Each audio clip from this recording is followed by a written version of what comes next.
మీకు కనుక నా కంటెంట్ నచ్చితే నా ఛానల్ని సబ్స్క్రైబ్ చేయండి, లైక్ షేర్ చేయండి. హాయ్, మనం ఈరోజు ఒక పికిల్ బిజినెస్కి ఏ విధంగా డిజిటల్ మార్కెటింగ్ చేస్తాము అది ఈరోజు మనం క్లియర్గా తెలుసుకుందాం. సో చాలామంది పికిల్ బిజినెస్ స్టార్ట్ చేస్తున్నారు, కానీ దాన్ని ఏ విధంగా డిజిటల్ మార్కెటింగ్ చేయాలో అర్థం కావట్లేదు. వాళ్ళ కోసమే నేను స్పెషల్గా డిజిటల్ మార్కెటింగ్ పికిల్ బిజినెస్కి ఏ విధంగా చేయవచ్చు, సో ఈ వీడియోలో నేను కంప్లీట్గా చెప్తాను. మీరు స్కిప్ చేయకుండా ఈ వీడియో మొత్తం చూస్తే కంప్లీట్గా డిజిటల్ మార్కెటింగ్ ఏ విధంగా చేస్తామో అర్థమవుతుంది. First one, digital marketing implementation చేసే కంటే ముందు మీ పికిల్ బిజినెస్, మీ పికిల్స్ ఏ విధంగా డిఫరెంటో మన యూజర్స్కి తెలియజేయాలి. మీన్స్ మీ యూజర్స్కి తెలియజేయాలి అంటే ఎగ్జాంపుల్గా హోమ్ మేడా, లేదంటే ఆర్గానిక్గా, లేదా మీ యొక్క ప్రొడక్ట్ స్పెషాలిటీ ఏంటి, ఇది యూజర్స్కి అక్యురేట్గా తెలవాలి.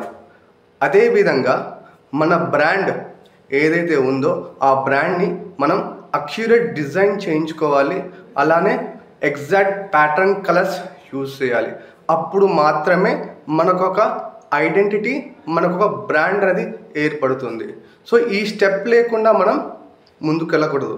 ఓకే, సెకండ్ థింగ్, మన టార్గెట్ ఆడియన్స్ ఎవరు, ఏ లొకేషన్ టార్గెట్ చేస్తున్నాం, ఎవరిని టార్గెట్ చేస్తున్నాం, అంటే ఏ ఏజ్ వాళ్ళని టార్గెట్ చేస్తున్నాము, అంటే మనం ఇచ్చే పికిల్స్ ఏవైతే ఉన్నాయో అది ఆర్గానిక్ వేలో ఉంటే, లేదనుకుంటే హెల్తీ వేగా ఉంటే మన టార్గెట్ ఆడియన్స్ ఎవరు, మనం ఏ లొకేషన్ని టార్గెట్ చేస్తున్నాం అని చెప్పి అక్యురేట్గా మనకు తెలిసి ఉండాలి. అలా తెలిస్తేనే మనం చేసే బిజినెస్ అనేది వాళ్ళకి ఎగ్జాక్ట్గా మనం రీచ్ చేయవచ్చు. అలానే బయ్యర్ పర్సోనా, అంటే బయ్యర్స్ ఏ విషయం మీద ప్రొడక్ట్స్ కొంటున్నారు, మీన్స్ వాళ్ళు హెల్త్ వేలో పికిల్స్ పర్చేస్ చేస్తున్నారా, లేదు టేస్ట్ వైజ్గా పర్చేస్ చేస్తున్నారా, అంటే ఒక్కొక్క ఏరియాకి ఒక్కొక్క టేస్ట్ ఉంటుంది. Andhra style, Telangana styles, Rayalaseema style, ఇలా డిఫరెంట్ స్టైల్స్ ఉంటాయి కదా. యూజర్ యొక్క పర్సోనా అనేది మనకు క్లియర్గా తెలిసి ఉండాలి. ఆ పర్సోనా బేస్ మీద మన పికిల్స్ అనేది సేల్ చేయడానికి చాలా ఉపయోగపడుతుంది. అలానే థర్డ్ థింగ్, చాలామంది ఏంటంటే బిజినెస్ స్టార్ట్ చేసేస్తారు, కానీ వాళ్ళకి కంప్లీట్ ఒక వెబ్సైట్ అనేది ఉండదు. ఎందుకంటే మనం ఒక బిజినెస్ స్టార్ట్ చేసినప్పుడు దాని మీద వెబ్సైట్ కనుక లేకపోతే అది మనకి డిసడ్వాంటేజ్గా అవుతుంది. ఫర్ ఎగ్జాంపుల్, నేను ఒక బిజినెస్ చేస్తున్నాను, శామ్ పికిల్స్ అని చెప్పి స్టార్ట్ చేశాను. నాకు బాగా సేల్స్ అవుతున్నాయి, అన్నీ అవుతున్నాయి త్రూ ఫోన్ నుంచో లేదంటే వాట్సాప్ నుంచో. కానీ ఆ బిజినెస్ మీద ఎవరైనా కూడా ఒక వెబ్సైట్ని క్రియేట్ చేసి దాన్ని ప్రమోట్ చేసుకుంటుంటే యూజర్స్ ఏమనుకుంటారు, సేమ్ బ్రాండ్ మీద సేమ్ ఉందని చెప్పి పర్చేస్ చేస్తారు కదా. సో అది మనకు డ్రాబ్యాక్ అవుతుంది కదా. అందుకనే ఎవరైతే బిజినెస్ చేస్తున్నారో వాళ్ళకి ఖచ్చితంగా ఒక ఈ కామర్స్ వెబ్సైట్ అనేది ఖచ్చితంగా చేయించుకోవాలి. అలా చేయించుకుంటే చాలా మంచిది. అలానే accurate payment, I mean secure payments అనేది, డెలివరీ సిస్టమ్స్ అనేది మీరు హ్యాండిల్ చేస్తే ఇంకా చాలా అంటే చాలా బాగుంటుంది. అలానే మన ఈ కామర్స్ వెబ్సైట్లో వాడే ఇమేజ్ అనేది హై క్వాలిటీ ఇమేజ్ ఉండాలి. ప్రతి ఒక్క ప్రోడక్ట్కి, ఐ మీన్ ప్రతి ఒక్క పికిల్కి ఆన్ పేజ్ అనేది ఆప్టిమైజ్ అయి ఉండాలి.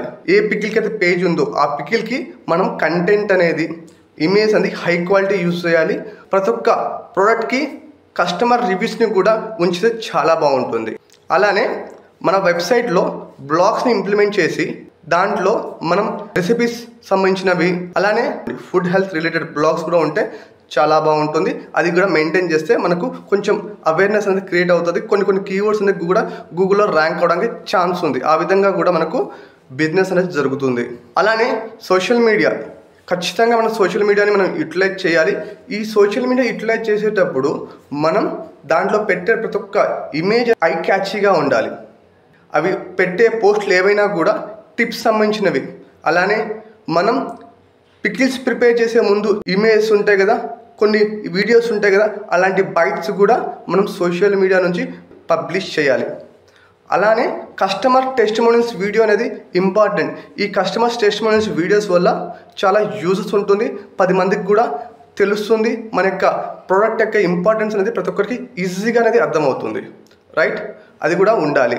అలానే యూట్యూబ్ ఉంటే యూట్యూబ్లో మనం పికిల్స్ ఏ విధంగా తయారు చేస్తాము, అది ఎంత క్లీన్గా తయారు చేస్తాము, మనం చేసే ప్రాసెస్ ఏంటి, అలాంటి వీడియోస్ కూడా మన యూట్యూబ్లో పెడితే మనం ఎంత క్వాలిటీగా ఇస్తున్నామో, ఎంత క్లీన్గా చేస్తున్నామో అది యూజర్స్కి అర్థమవుతుంది.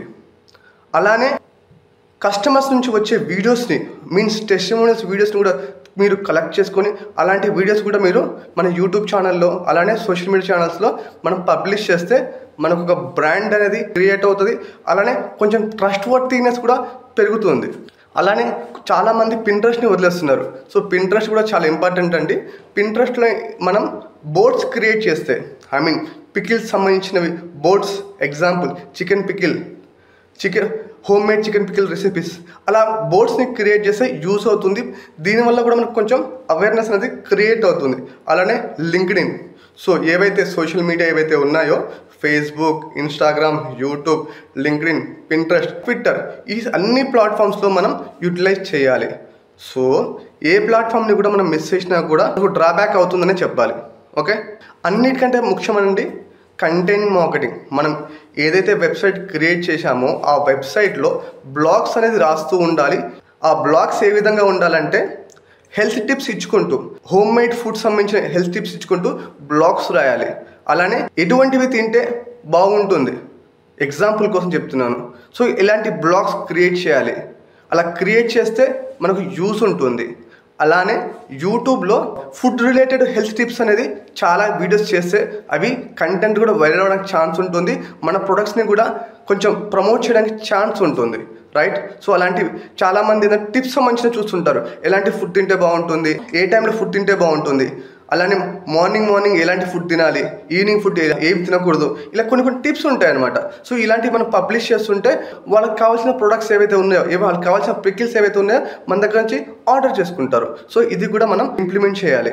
అలానే మన సంబంధించిన ప్రొడక్ట్స్కి మంచి ఇన్ఫోగ్రాఫిక్ క్రియేట్ చేయాలి.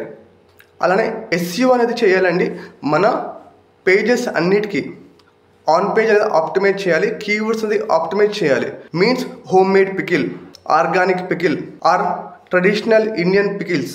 సో ఏవైతే పికిల్స్ ఉన్నాయో ప్రతి ఒక్క కీవర్డ్ అనేది మన పేజెస్లో ఇంప్లిమెంటేషన్ అయి ఉండాలి. అలా చేస్తే మనం ఆన్ పేజ్ అనేది అక్యురేట్ జరుగుతుంది. అలానే కీవర్డ్స్ అనేది గూగుల్లో ర్యాంక్ అవుతుంది అనమాట. అలానే గూగుల్ మై బిజినెస్లో మన సంబంధించిన ఇన్ఫర్మేషన్ అనేది అప్డేట్ ఉండాలి. దాంతోపాటు కస్టమర్స్ నుంచి మనం రివ్యూస్ అనేది తీసుకోవాలి. సో రివ్యూస్ కొంచెం షేర్ చేయండి అని చెప్పి మనం వాళ్ళని అడగాలి. సో దానికి మనం రిప్లైస్ కూడా ఇస్తుండాలి. అలా రివ్యూస్ రావడం వల్ల ఏంటంటే కొంచెం అవేర్నెస్ అనేది, ట్రస్ట్ వర్తీ అనేది చాలా పెరుగుతుంది. సో ఇంకా మీ ప్రొడక్ట్స్ని బ్రాండ్ చేయాలనుకుంటే ఇన్ఫ్లుయెన్సర్ మార్కెటింగ్ క్రియేట్ చేయొచ్చు. ఎవరైతే మీ లోకల్ ఏరియా ఇన్ఫ్లుయెన్సర్స్ ఉంటారో వాళ్ళతో కొలాబరేషన్ అయ్యి కూడా మన ప్రోడక్ట్ని, మన బ్రాండ్ని ప్రమోట్ చేయవచ్చు. సో ఇది కూడా మనకు అడ్వాంటేజే ఉంటుంది. అంతేకాకుండా మనం UGC కంటెంట్ని జనరేట్ చేయించాలి. మన కస్టమర్స్ ఎవరైతే ఉన్నారో వాళ్ళతో మన సంబంధించిన ప్రొడక్ట్ యొక్క ఇన్ఫర్మేషన్తో పాటు రివ్యూస్ అనేది మనం అడగాలి. అలా UGC కంటెంట్ని ఎక్కువ జనరేట్ చేయించి మన సోషల్ మీడియా ప్లాట్ఫామ్లో ప్రమోట్ చేస్తే దానివల్ల కూడా మనకు చాలా అడ్వాంటేజ్ అవుతుంది అనమాట. UGC కంటెంట్ అనేది చాలా మోస్ట్ వాల్యుబుల్ ప్రజెంట్ ఉన్న సిచ్యువేషన్లో. మనం ఇన్ఫ్లుయెన్సర్తో టై అయిపోవాలంటే అమౌంట్ పడుతుంది. కానీ మన కస్టమర్స్ మన ప్రొడక్ట్స్ తీసుకొని మనకు రివ్యూ అడిగితే చాలామంది ఇస్తారు కదా. సో ఆ UGC కంటెంట్ అనేది మనం జనరేట్ చేయగలిగితే, మన కస్టమర్స్ నుంచి అడిగి తెప్పించుకుంటే, అది మన సోషల్ మీడియా ఛానల్స్లో ప్రమోట్ చేసుకుంటే చాలా బాగుంటుంది. దీనివల్ల కూడా మనకు బ్రాండింగ్ అనేది, అవేర్నెస్ అనేది, ట్రస్ట్ వర్తీనెస్ అనేది పెరుగుతుంది. అలానే మీరు మధ్యలో గివ్ అవేస్ ప్లాన్ చేయండి. ప్రొడక్ట్స్ని గివ్ అవే ప్లాన్ చేయండి. సో ప్లాన్ చేసి ఇంప్లిమెంట్ చేయండి. దీనివల్ల కూడా మనకు మంచి అవేర్నెస్, మంచి బ్రాండింగ్ అనేది క్రియేట్ అవుతుంది. దీంతో పాటు గూగుల్ అనలిటిక్స్, మనం గూగుల్ అనలిటిక్స్లో మనకు యూజర్స్ ఎలా వస్తున్నారు, ఎక్కడి నుంచి వస్తున్నారు, ఎంతసేపు ఉంటున్నారు, ఏ పేజ్లో ల్యాండ్ అవుతున్నారు, ఇవన్నీ కూడా మనం గూగుల్ అనలిటిక్స్లో మానిటర్ చేయొచ్చు. ఇవే కాకుండా మీకు ఇంకా మరిన్ని టిప్స్ కావాలంటే నా ఛానల్ని ఫాలో అవ్వండి. మీ బిజినెస్కి ఏ విధంగా మార్కెటింగ్ చేయాలని మీకు తెలియకపోతే నన్ను అడగండి, నేను కంప్లీట్ ప్లాన్ అనేది చెప్తాను. ఇన్ కేస్ మీ బిజినెస్కి డిజిటల్ మార్కెటింగ్ చేయించుకోవాలనుకుంటే నన్ను కాంటాక్ట్ చేయొచ్చు. Okay, thank you. మీకు కనుక నా కంటెంట్ నచ్చితే నా ఛానల్ని సబ్స్క్రైబ్ చేయండి, లైక్, షేర్ చేయండి మీ ఫ్రెండ్స్తో. Thank you.